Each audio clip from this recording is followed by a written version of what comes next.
Classes. So guys, अब आज का हमारा टॉपिक है ऑस्मोटिक प्रेशर। सो क्लास, हम लोग को ऑस्मोटिक प्रेशर जानने के लिए सबसे पहले जानना होता है कि ऑस्मोसिस के बारे में। ऑस्मोसिस क्या होता है? ऑस्मोसिस का मीन्स ये होता है कि हमारा जो सॉल्वेंट मॉलिक्यूल है वो एक मेम्ब्रेन के थ्रू सॉल्यूशन में चला जाना, यानी डाइल्यूट सॉल्यूशन से कंसनट्रेटेड सॉल्यूशन की तरफ जाना, इसे हम कहते हैं ऑस्मोसिस। जैसे हम अगर एग्जांपल ले लेते हैं तो इसका एग्जांपल होता है boiling of egg. Boiling of egg में आप क्या देखते हैं कि एग जो है उसके अंदर क्या होता है, एग जो है उसके अंदर सॉल्यूट हमारा होता है, वो हमारा सॉल्यूट है, और उसके बाहर जो वाटर है वो वाटर हमारा क्या है, सॉल्वेंट है।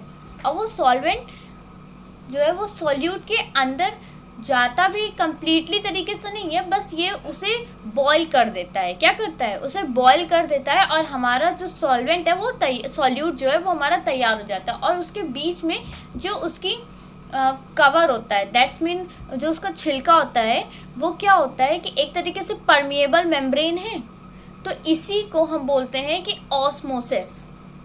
अब हम इसे देखते हैं, the spontaneous flow of solvent molecules through semi permeable membrane from pure solvent to solution और from dilute solution to concentrated solution is called osmosis. और हम इसी को क्या कहते हैं, ऑस्मोसिस कहते हैं।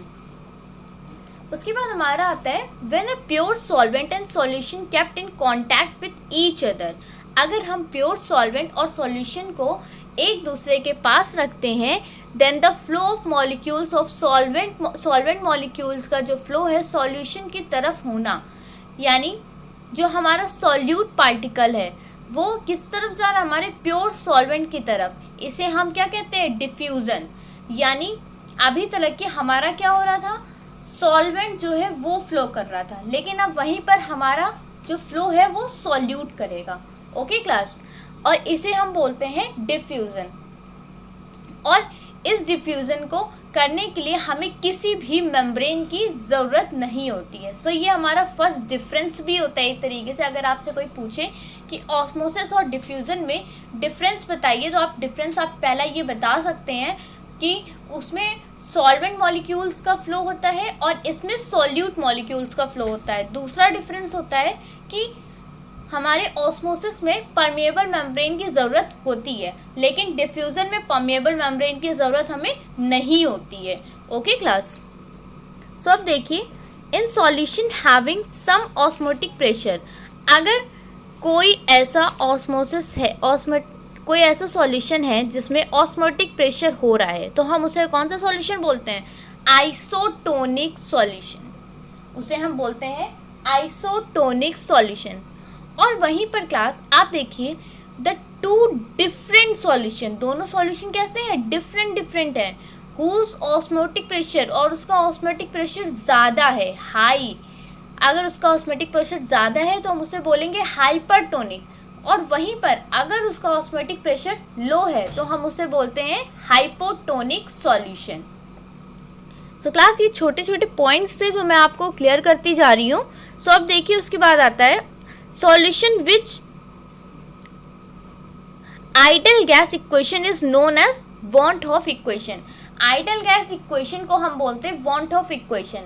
अब क्लास देखते हैं हम लोग ऑस्मोटिक प्रेशर का पता कैसे लगाते हैं। मैं आपको कुछ फॉर्मूले बताने जा रही हूँ, आप उसको ध्यान से देखिएगा। PV is equal to NST। N जो है वो नंबर ऑफ मोल्स या कंसंट्रेशन हमें दी गई है, P यानी प्रेशर, V यानी वॉल्यूम, T यानी हमें टेम्परेचर है, और यहाँ पर R या S का जो हम यूज़ करेंगे वो यहाँ सॉल्यूशन कांस्टेंट हम यहाँ पर यूज़ करेंगे। अब देखिए, PV is equal to number of moles होते हैं, यानी ऊपर हमारा वेट रहता है, नीचे मॉलिक्यूलर मास रहता है, तो W/MST हमारा एक फॉर्मूला ये भी बनता है।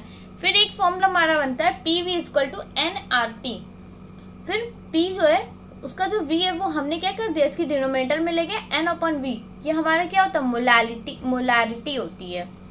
When number of moles are present in 100, या वॉल्यूम, कुछ भी वॉल्यूम है उसमें हमारा अगर नंबर ऑफ मोल्स अगर प्रेजेंट है तो हम उसे बोल देते हैं सीधे सीधे मोलारिटी। ओके क्लास, N/V/RT ये हमारा हो जाएगा। फिर एक और आता है, वो है P is equal to P is equal to CRT। फिर हमारा P is equal to CST है, तो फिर हम C हमारी कंसंट्रेशन होती है, सो हमने वहाँ यहाँ पर यूज़ कर लिया CRT CST। S में और R में बात आई चुकी है आपको, ये सॉल्यूशन कांस्टेंट होता है। अब देखिए इसी का एक न्यूमेरिकल बनता है, हमारा न्यूमेरिकल है calculate osmotic pressure of 0.5% of glucose solution at 18 degree Celsius, solution constant is equal to 0.0821, ये हमें दिया गया है। अब देखते हैं हम इसे ऑस्मेटिक प्रेशर हम इसका कैसे फाइंड आउट करते हैं। सो क्लास, ये रहा हमारा क्वेश्चन। सब हम लोग इसको स्टार्ट करते हैं। सो हमारा फॉर्मूला क्या था, PV is equal to WST over M। अब यहाँ पर देखिए हमें दिया क्या क्या दिया गया है, W is equal to 0.5 gram, volume जो है वो हमें दिया गया है 100 ml।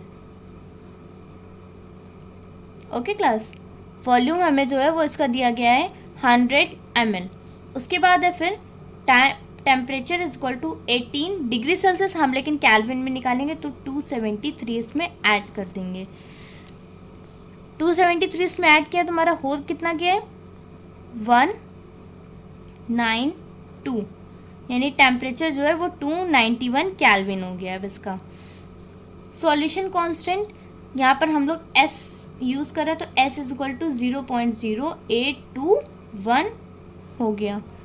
अब हम सारे जगह पे इनकी वैल्यूज़ को रख देते हैं। प्लस यहाँ मैंने एक चीज़ कर दी, यहाँ मैंने वॉल्यूम शायद नहीं लिखा हुआ है, तो वॉल्यूम जो है वो इसका है 0.1 लीटर है, लेकिन हम उसे ml में निकाल दिया है हमने। अब देखिए वैल्यूम पुटअप करते हैं, P into 100 is equal to, फिर हमारा W जो कि हमारा 0.5, नेक्स्ट हमारा क्या दिया गया है S यानी 0.0821, फिर नेक्स्ट हमें क्या दिया गया है T 291 अपॉन M। इसका मॉलिक्यूलर मास ग्लूकोज का होता क्या है, मॉलिक्यूलर मास M जो है वो होता है 180। अब देखिए हमने सारी वैल्यू उसकी जगह पर पुट अप कर दी है। अब हम क्वेश्चन को सॉल्व करना स्टार्ट करते हैं, इसको सॉल्व करते हैं पूरा।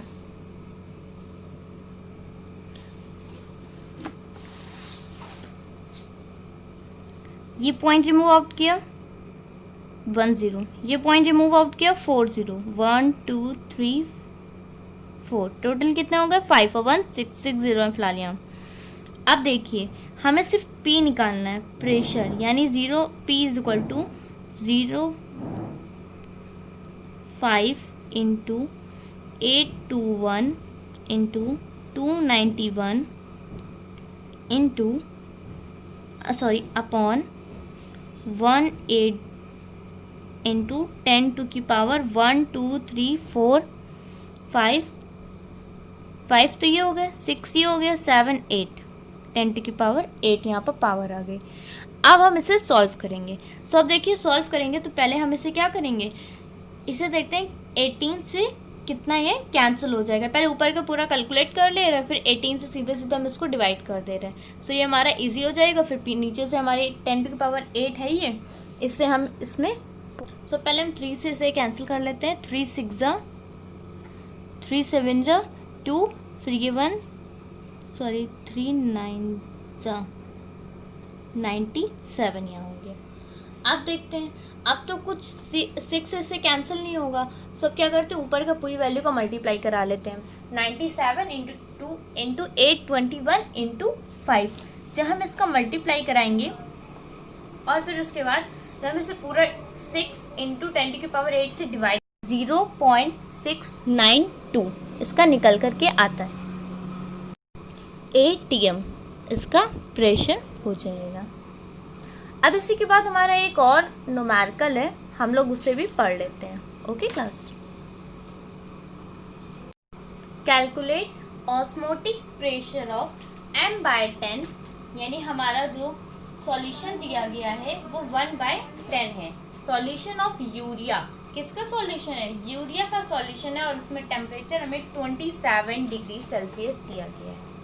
सो अब क्लास देखिए, इसमें हमें दिया क्या क्या दिया गया है? Temperature T is equal to 27 plus 273 Kelvin में कन्वर्ट कर लिया, 300 कैलविन हो गया हमारा। उसके बाद नेक्स्ट है S, हमें पता ही होता है 0.082। फिर हमारा क्या है? यूरिया का सॉल्यूशन है, यूरिया का इसमें सॉल्यूशन दिया गया, और उसकी कंसंट्रेशन कितनी दी गई है? 1/10 यानी 0.1, यानी हमें C जो है वो दिया गया है 0.1 मोल। अब देखिए, आप खुद बताइए इसमें फॉर्मूला कौन सा लगेगा? P is equal to CST formula था हमारा, P is equal to CST। हम इसी को अप्लाई कर दे रहे हैं। P is equal to C हमारा कितना? 0.1। S में कितना दिया गया है? S जो है वह है हमारा 0.082 इंटू 300, मल्टीप्लाई कर दे रहे हैं। 3 2 ज़ा 6, 3 8 ज़ा 24। कितने ज़ीरो थे यहाँ इसके साथ? 2 ज़ीरो हमने लगा दिए। देखिए, इसका अगर हमने रिमूव आउट किया, इसका रिमूव आउट किया, तो नीचे कितने जाएंगे ज़ीरो? 4 ज़ीरो। जब यहाँ नीचे आ गए यानी 1 0 0 1 2 1 2 कैंसिल हो गया, बचा क्या? 2 ज़ीरो नीचे, यानी P is equal to 2.46 ATM। ये हमें इसका प्रेशर यहाँ पर मिल गया।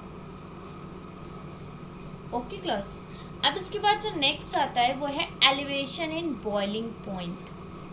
एलिवेशन इन बॉइलिंग पॉइंट, सब हम लोग इस टॉपिक को पढ़ेंगे। ओके,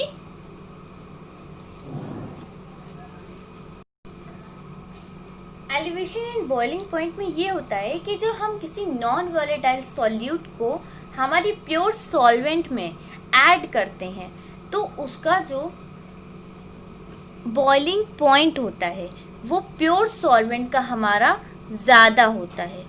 प्योर सॉल्वेंट का जो होता है उससे हमारा जो सॉल्यूशन का है वो ज़्यादा होता है। हमारा इसमें अपोजिट केस होता है, इसमें क्या सॉल्यूशन का जो बॉइलिंग पॉइंट है वो ज़्यादा होता है, बल्कि सॉल्वेंट, प्योर सॉल्वेंट का कम होता है।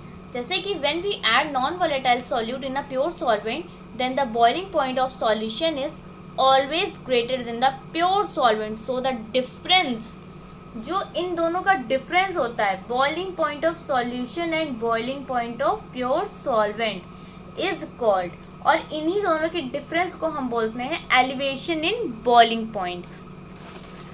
जैसे कि हमारा है delta TB is equal to TB minus T0B, ये है हमारा सॉल्यूशन का और ये है हमारा प्योर सॉल्वेंट का।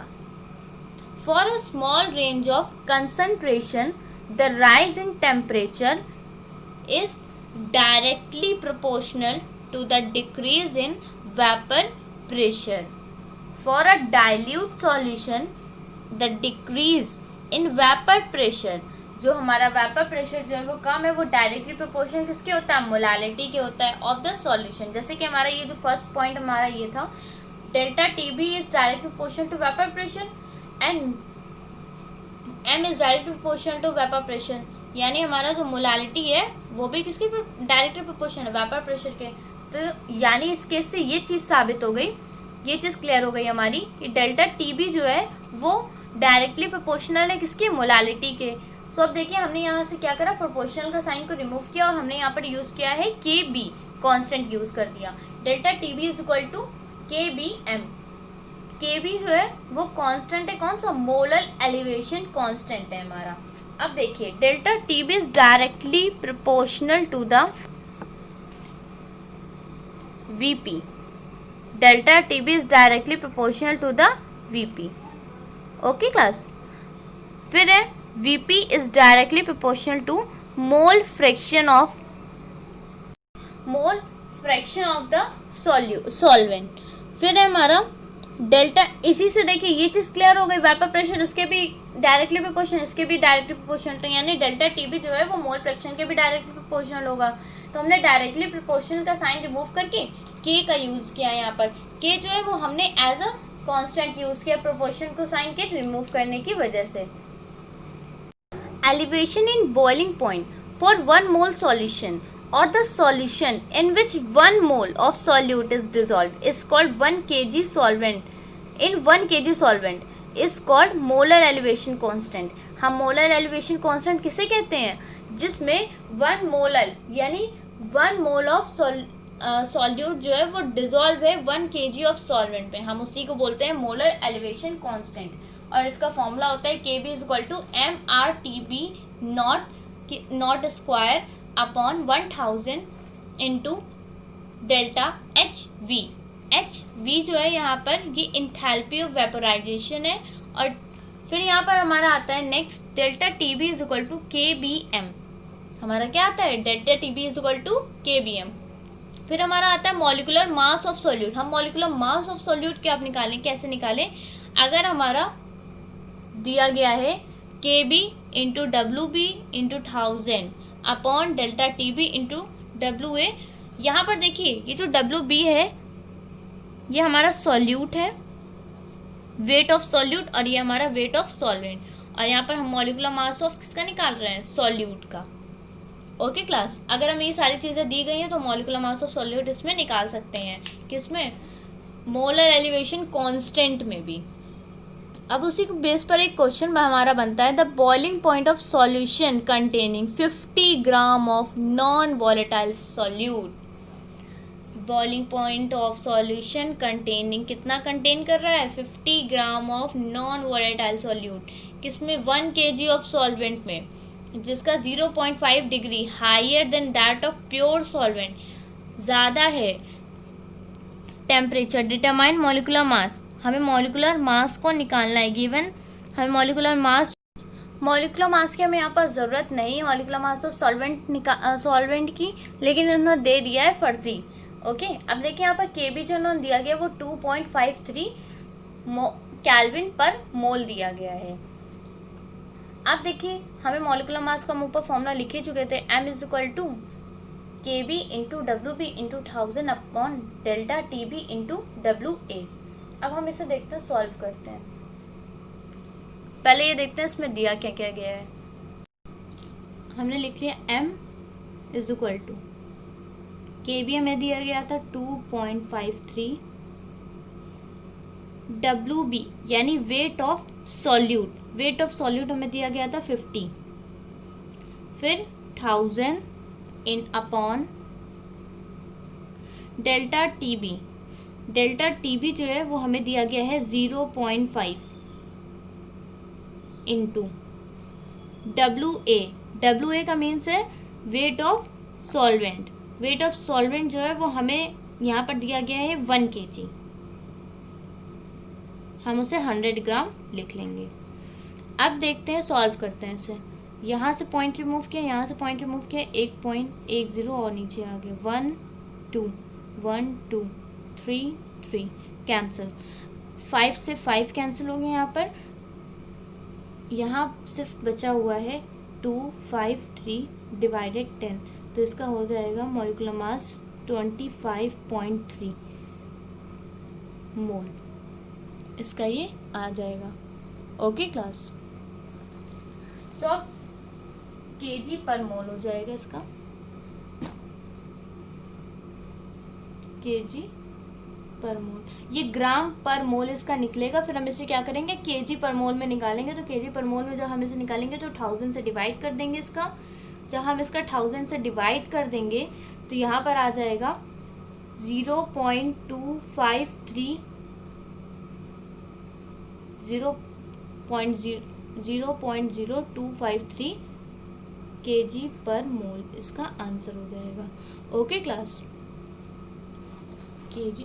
आप इसके कोई भी यूनिट्स जो है वो गलत मत करिएगा, और यूनिट्स हमेशा इसके ध्यान रखिएगा, वरना आप सोच लीजिएगा कि कहीं कहीं ऐसा होता है हम क्वेश्चन नहीं समझ पाते, लेकिन यूनिट की वजह से ये हमें आंसर क्वेश्चन जो है वो समझ में आ जाते हैं कि हाँ अगर ये यूनिट दी गई है तो ये है क्या चीज़।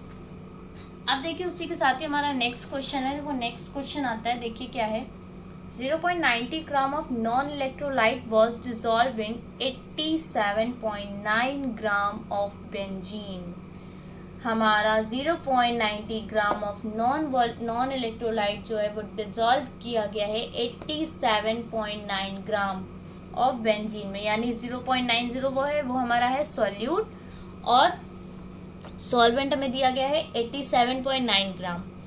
This rise the boiling point of benzene, और ये क्या कर रहा है, बॉइलिंग पॉइंट ऑफ बेंजीन को बढ़ा रहा है, जो कि कितना 0.25 केल्विन। इफ मॉलिकुलर मास, अगर इसका molecular mass non electrolyte is 103, यानी सॉल्यूट का मॉलिकुलर मास दिया गया है। Calculate molar elevation constant. अब हमें मोलर एलिवेशन कांस्टेंट को फाइंड आउट करना है। सो क्लास देखते हैं मोलर एलिवेशन कांस्टेंट क्या यूज करेंगे। Kb इज इक्वल टू, हमारा जो पहले वाला फॉर्मूला हम उसी को यूज़ कर रहे हैं। Kb is equal to m into delta TB into WA upon W। Kb हमें फाइंड आउट करना है, सो अब हम लोग Kb निकालेंगे। मॉलिकुलर मास जो है वो इसका दिया गया है, मॉलिकुलर मास जो है वो इसका दिया गया है, नॉन इलेक्ट्रोलाइट का है 103 इंटू डेल्टा TB है 0.25 इंटू वेट ऑफ सॉल्वेंट है, तो सॉल्वेंट जो है वो हमें दिया गया है 87.9 अपॉन सॉल्यूट का लिख लेंगे तो 0.90 इंटू 1000। अब जब हम इसे सॉल्व करेंगे तो हमारा आंसर आएगा, इसको जब हमने सॉल्व किया तो हमारा आ गया 2.51 केल्विन पर मोल, हमारा ये आंसर आ गया है। ओके क्लास, सो अब जो हमारा नेक्स्ट आता है वो हमारा आता है next depression in freezing point. So मैं आपको नेक्स्ट वीडियो में क्लियर करूँगी। अभी के लिए थैंक यू क्लास।